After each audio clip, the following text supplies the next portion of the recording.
Sí.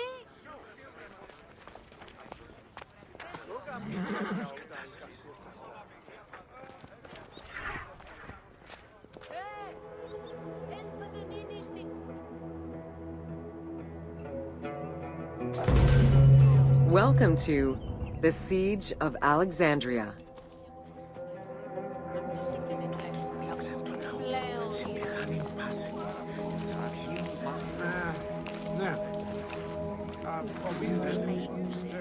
Among the collection of writings attributed to Julius Caesar are his descriptions of the Siege of Alexandria, the Gallic Wars, and the commentaries on the Civil War.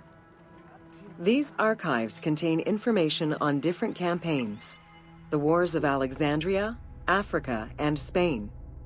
Each of them recounts Caesar's military activity from 58 BCE to 45 BCE. Though Caesar's documents remain a main source of information, it's important to note that the perspective is limited. It is necessary for other historical documents to be taken into consideration to provide a better understanding of events.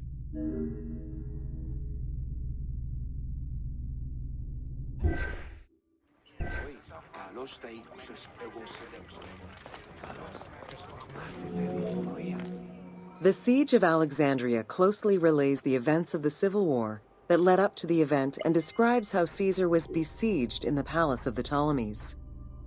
Other ancient authors have left equally valuable and sometimes contradictory information.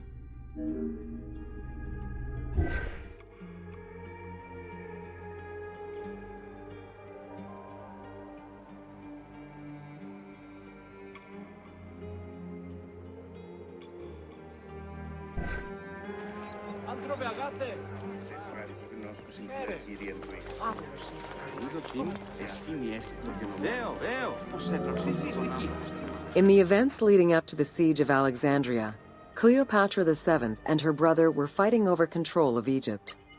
Young King Ptolemy XIII's regent, Pothinus, had firm control over the young pharaoh, and an outmaneuvered Cleopatra soon went into hiding. This set the stage for Pompey's arrival in Alexandria. Having lost his battle against Caesar in 48 BCE, the Roman general turned to his allies, the Egyptians, for safe harbor. But on the advice of Pothinus, Ptolemy XIII had Pompey assassinated in the hopes of earning Caesar's favor. This would turn out to be a most unfortunate decision.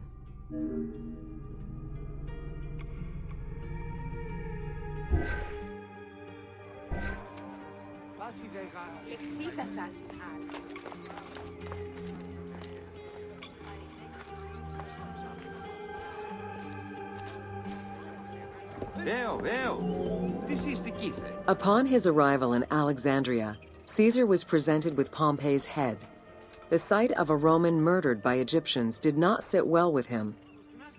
Caesar made his displeasure clear, ordering the return of Cleopatra, and for the siblings to resolve their differences and resume their co-rule of Egypt, as per the will of their father. Neither Pothinus nor Ptolemy XIII wished to accede to this demand. While doing his best to aggravate Caesar, Pothinus secretly plotted against the Roman ruler and sent word for Egyptian general Achilles to bring his 20,000 men to fight on his behalf. While Pothinus plotted against Caesar, Cleopatra made a bold move.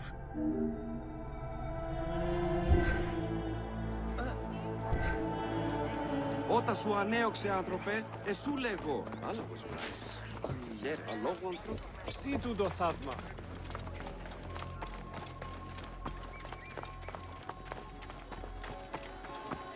Χαίρε, τι πράττεις. Ου καλώς έχω.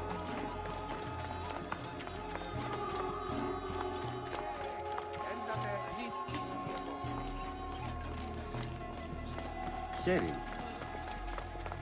Εάν μη άκουσον δίδασε, απάντησον μη. Μα άπρεπον πάνη έστι.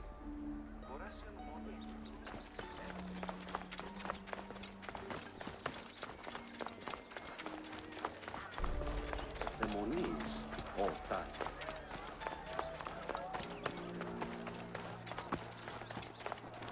Όταν υποκάτεις πράξιος εγίνατο, είχε γωνία της αγώνα. Άου, καστολίγου.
There are various descriptions of the encounter between Caesar and Cleopatra. One report states that she snuck into the palace alone at night. Another account claims she was accompanied by an ally and was brought inside the palace wrapped in a carpet bag. Though exactly what happened at this fateful meeting is up for debate, what is known is that Cleopatra met with Caesar and earned his approval. Pothinus and Ptolemy XIII were most vexed with this turn of events.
With Cleopatra finally present, Caesar chose to act as mediator between the siblings in the hopes of a peaceful resolution. It did not take long for things to sour. During a banquet given to celebrate the reconciliation, there was an assassination attempt on Caesar. It was the Roman leader's own barber who thwarted the attack. Once it was revealed that the king's regent, Pothinus, had ordered the attack, Caesar had him executed. He then placed the young king under guard. Μα άπρεπον πάνι έστι. Οράσιο μόνο είναι νέοι. Ελληνικές Σπαρτιάτας και αυτοί είναι ελεύθερες. Μήπως ζήτω η πόλη μας. Καλώς τα ήττος. Το γεγονός λέγονε μου ούκαρι σουδήν ορκαίωση των θεών. Σίγαρερο διατείνει ενδιαφέρον σε σύζυγον.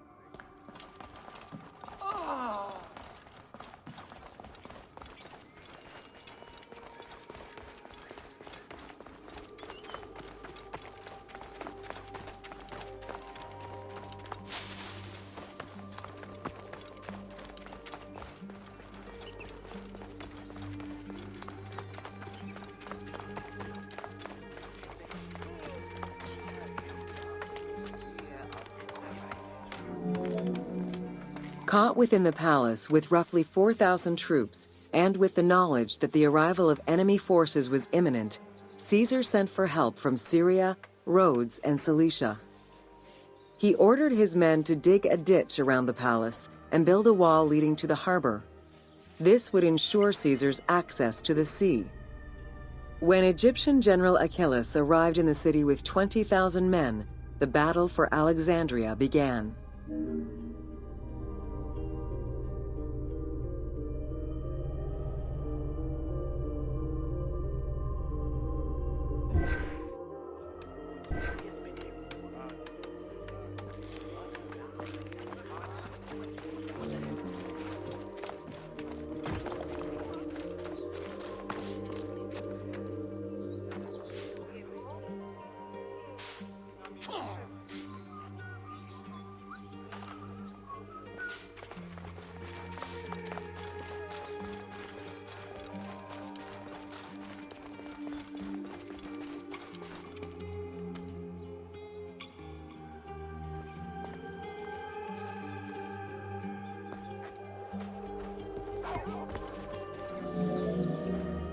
With so few men at his disposal, Caesar could not risk a battle just yet.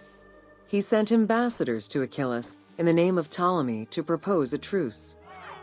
Knowing that the orders did not come from the young king, and angered by the pharaoh's imprisonment, Achilles had the messengers assassinated.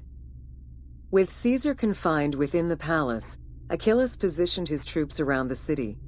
Skirmishes broke out throughout the streets of Alexandria and went on for several days and nights. Though they were outnumbered, Caesar's men were able to hold the enemy back. This prompted Achilles' next move: capture the Roman fleet stationed in the harbor.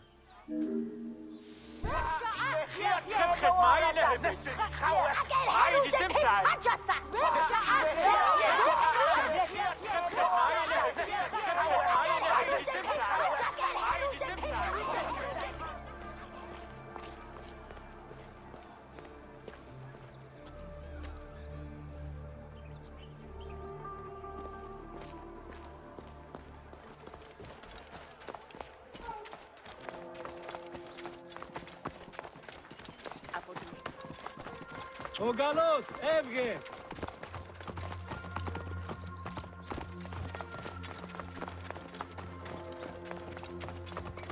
Ο φθαλμούς σου κατέχεις. Χέρι.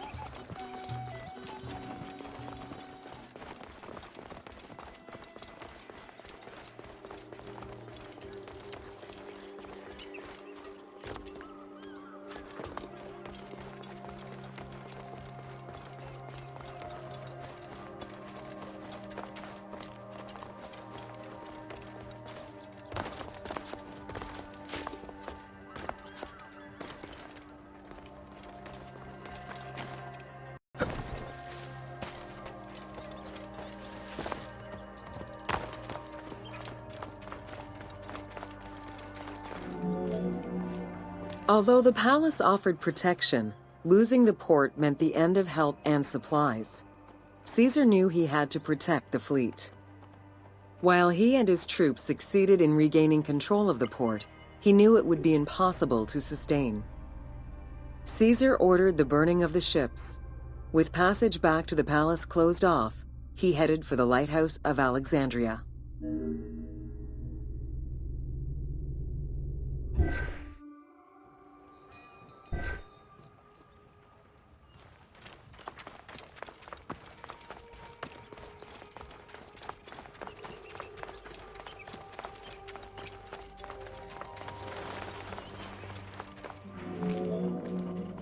Fighting their way through the Egyptian troops, Caesar and his men eventually reached Pharos Island. There, they took refuge within the lighthouse. With easy access to the open sea, Caesar was able to send messages to his allies requesting reinforcements and more supplies. The island fort also allowed him to control access to the harbor by relying on the chains used by the Egyptians to control ship traffic to and from Alexandria's docks.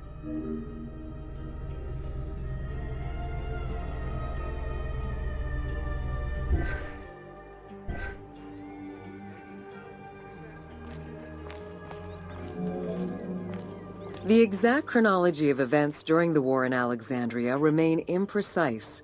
Conflicting accounts raise questions as to when, and even if, the Great Library of Alexandria was burned down at all.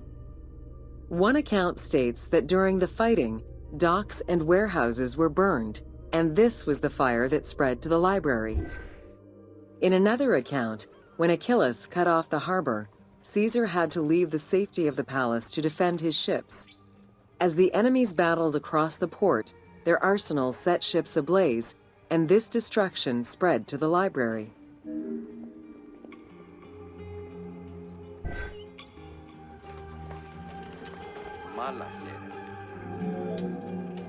In either case, the Great Library was not completely destroyed. Experts point out that its location was too far from the harbor, and much later texts refer to the Great Library as being intact. Warehouses near the harbor contained manuscript copies awaiting export, and it is more likely that these documents were destroyed than the Great Library itself.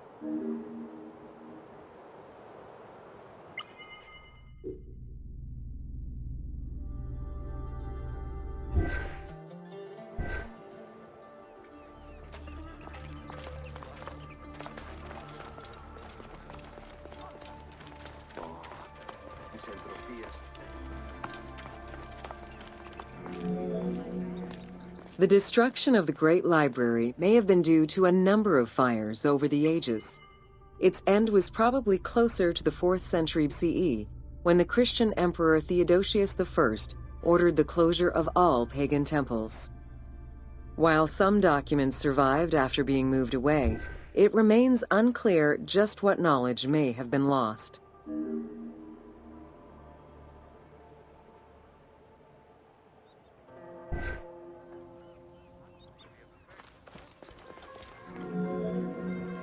Where there are accounts of Achilles being in control of the battle against Caesar, it appears that instead Cleopatra's sister, siding with her brother, had him killed and put her ally Ganymedes in his place. Ganymedes proved a valuable tactician for the Egyptian side. It was his idea to cut Caesar's access to the harbor, thus trapping Caesar at the palace.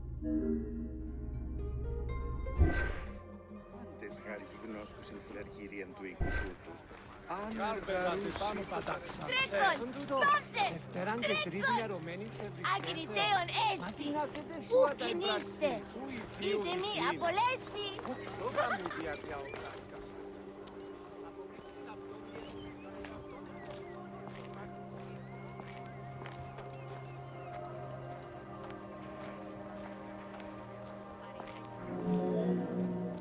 During the time of Ptolemy I, canals had been dug throughout Alexandria to provide fresh water. Ganymedes had his men take control of these canals. After isolating their own water supply, he had his men pour salt water into the canals and cisterns that led to Caesar's camp.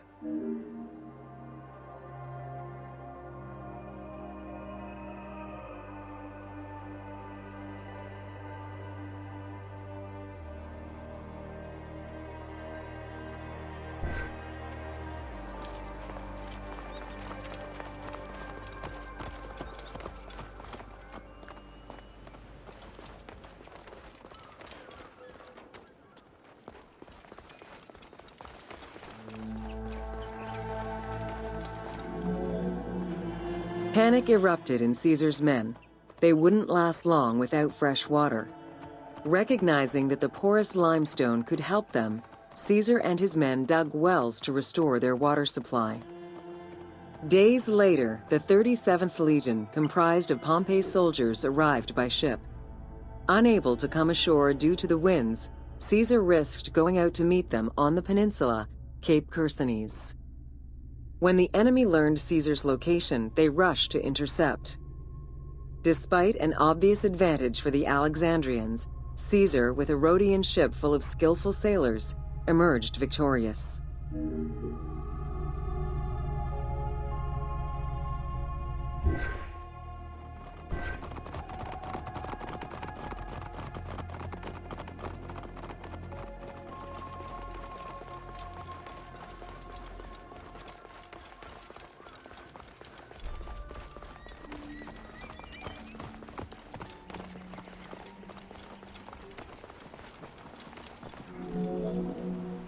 With help from the Allied ships, Caesar's victory enabled him to push the Egyptians back and secure the lighthouse.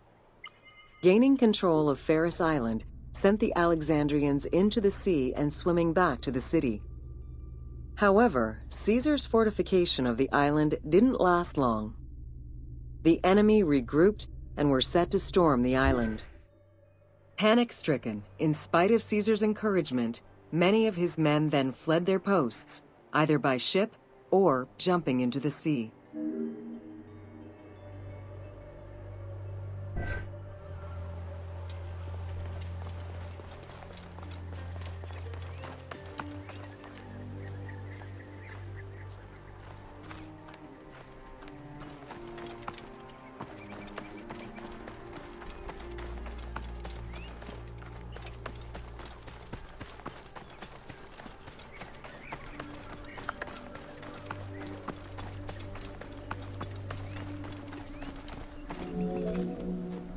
Caesar attempted to retreat, but Port Eunostos's harbor was overrun with enemy ships, preventing escape. Reportedly, Caesar gathered his papers and leapt overboard in an attempt to swim to an allied ship farther out. Historian Cassius Dio claimed that Caesar would have drowned if he hadn't been able to remove his purple garment. Still, he managed to swim the distance and survive. The Alexandrians recovered the cloak and used it as a trophy to commemorate the Roman debacle.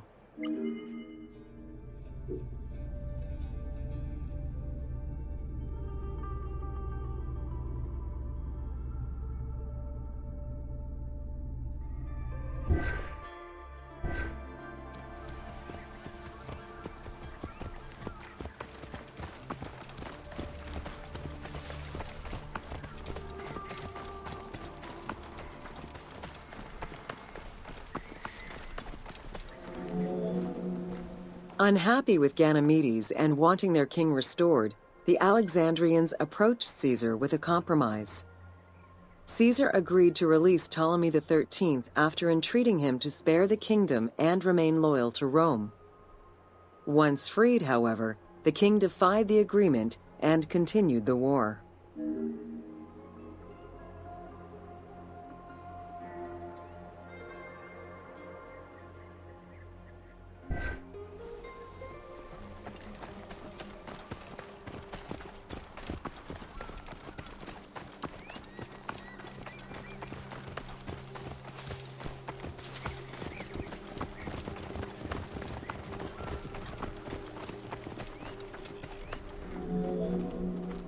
By this time, a faithful ally of Caesar's, Mithridates, arrived in Egypt, clashing with Ptolemy's troops at Pelusium.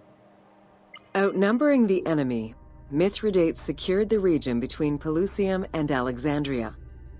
Ptolemy, warned of Caesar's ally marching on Alexandria, sent his troops to prevent passage over the river.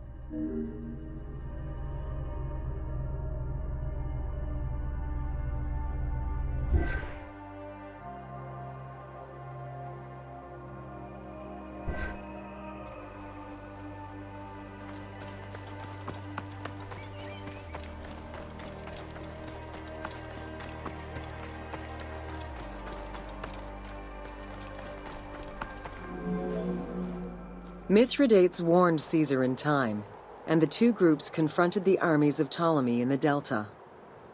In the Battle of the Nile, the Romans gained the upper hand, sending the Egyptians fleeing. In the tumult and panic, King Ptolemy XIII drowned in the Nile.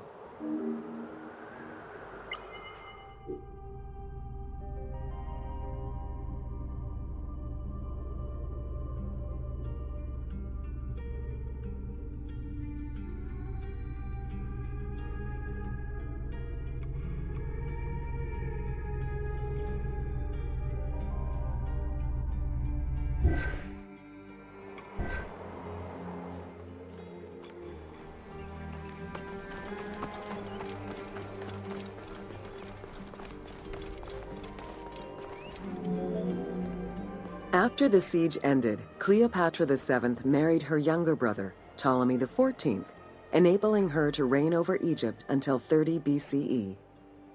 Under her rule, Alexandria settled into its position within the Roman Empire and eventually surpassed Athens as one of the most important cities in the Roman Empire. Julius Caesar remained in Egypt for a short time. He and Cleopatra would later have a son named Caesarion.